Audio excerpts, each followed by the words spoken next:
Horus is a very naughty boy, a rebellious teenager who thinks he can do better than his father. But why did he do a whole heresy? Horus Lupercal was a Primarch, a super soldier. I'm not talking super soldier like a space marine, I'm talking super soldier. These are the people that they milk to get the gene seed from, kind of like getting cum out of a penis. And they use that gene seed to create entire legions of space marines using the same genetic makeup.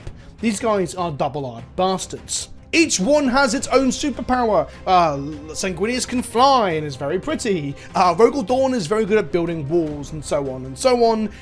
Horus's superpower is that he's very charismatic. One of the greatest leaders in the Imperium, perhaps a better leader than the Emperor in terms of unifying people to a cause. The seeds of the heresy are sown during the Great Crusade, where humanity is moving throughout the stars in a fleet, unifying worlds that have been lost over time, that have humans on them, but have lost their way, aren't part of the Imperium. It's all very fashy, it's all very colonial. I don't think you're really meant to root for this as a cause that is successful, but this is the backdrop for what is happening. We join them in Horus Rising, the first book in the Horus Heresy series, as the Emperor is he's recoiling, he's retreating from the Crusade. He's taking Rogel Dawn with him, who's the leader of the Imperial Fists, who's good at building walls, to go and build some walls on Terra, the homeworld. Horus has been given the title of War Master, but he is now the big cheese. But it doesn't change the fact that to the flip side of their superpowers, that all of the Primarchs have a flaw, and Horus's flaw is jealousy. So when the Emperor disappears with Rogel Dawn back to Earth, he is a bit pissed off that he wasn't picked to be the second in command for,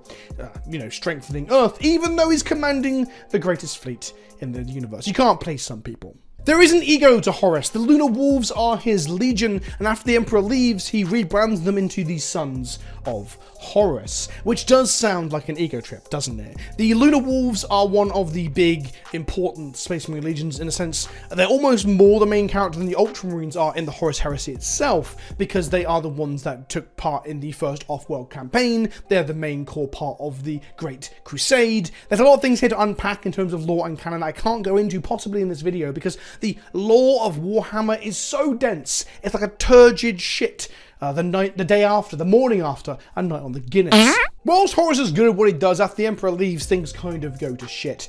The Lunar Wolves first encounter the Forces of Chaos as one of them falls to becoming a demon, and Spacemen have to put this guy down. The first time Astartes has ever shed the blood of another Astartes. And then we have the encounter with the Interrex. The Interrex are a advanced evolutionary spin-off from human beings, and they're very warmongery as well, so them and the Astartes get on pretty well. But they accuse the Astartes of stealing a relic from them during one of their peaceful talks, and all war breaks out and the Astartes fucking murder them all like they always do. Turns out the sword was stolen by the Astartes though. Erebus, who is a high chaplain or a captain in the Word Bearers, has been sowing the seeds of chaos throughout the legions because he's a very naughty boy. He has formed warrior lodges, secret societies within each of the Space Marine legions that are just that, secret societies. You go along, you ignore your rank, and you get to chat shit to your friends. It's a bit like the clicky sort of mean girl shit, but in Space Marine armor. These things are outlawed, as is religion itself, and he's also championing the idea that there are gods to be worshipped. So Erebus is really going off the beaten track here. Fast forward a little bit, and Horus is tasked with taking down a traitorous admiral from the Imperial Navy who has gone missing, and his planet that was compliant with the Imperial truth might have fell back to being not so Imperial anymore. When Horus, after a crashed ship and a bit of an injury, finds this admiral, he has turned into some sort of plague demon brandishing a huge plague sword. He has fallen to the Chaos God Nurgle. Turns out later, that sword was the thing that Erebus stole from the Interrex. So it's all a tangled web we weave. Horus fights the demon, is injured by the sword, but instead of healing at a superhuman rate like he normally would, he doesn't heal. He actually falls into a coma. He gets very sick. Nurgle's plague and all that. This is the first time a Primarch has fallen in battle that anyone is really aware of, let alone fall into a coma and almost die. I've fallen, and I can't get up! He is rushed aboard his ship, and the Space Marines trample and kill servants and normal humans that are there to serve them. It's the first time we see them turn on the people around them as well in service of their Primarch, and again, a bit of foreshadowing. The apothecaries and the scientists, they can't heal him. They can't figure out what the fuck's going on because it's a magical plague thing, right? So they turn to witchcraft. Not literally, they don't say let's turn to witchcraft, but they turn to the Serpent Lodge, a warrior lodge on the moon of Davin that Erebos has put there. And those guys say they can take him into this temple, they can do some smelling salts, and they can fix the problem. What they do is they sever, behind closed doors, Horus's spirit from his body and send him into the Immaterium, into the warp, where the Chaos Gods show him predictions of the future. Those predictions are basically Warhammer 40k. It's the Imperium in the future, where it's a theocracy, it's super fucking fashy, the Emperor and Primarchs are worshipped like gods, but Horus is not.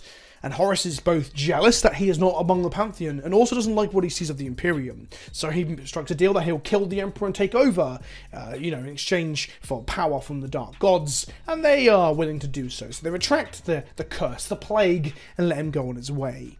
Little does he know, the irony is that the visions aren't fake, they aren't wrong, they are the future, but they're the future that will be put in motion by Horus's mistakes, by the Civil War.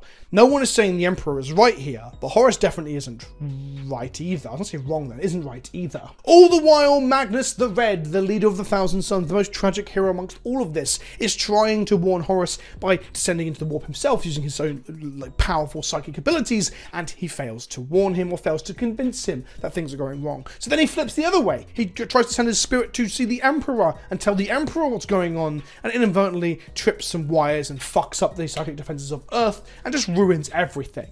Magnus is such a bumbling fool and such a tragic hero. I love him. And at that point, Horus comes back to the fore, triumphantly walking out of the Serpent Lodge healed. People now are like, maybe these lodges and these things they're doing with the smelling salts and the not quite witchcraft, maybe it's all worthwhile. Also, what does Horus have to say? And Horus decides to just murder a load of remembrances and people that are there to write down history, because I guess you don't want any witnesses to what you're about to do. And he brings on board Angon of the World Eaters, Fulgrim of the Emperor's Children, and Mortarion of the Death God. He brings 3 of his brothers into the fold to become the traitor legions, to become the people that will, alongside the Adeptus Mechanicus, who also decide to side against the Emperor at this point, as well as the Imperial Navy and its armed forces as well, half of those, to fight the Emperor, take over, and stop the visions that Horus saw. Although, actually, it's just going to cause the visions that he saw.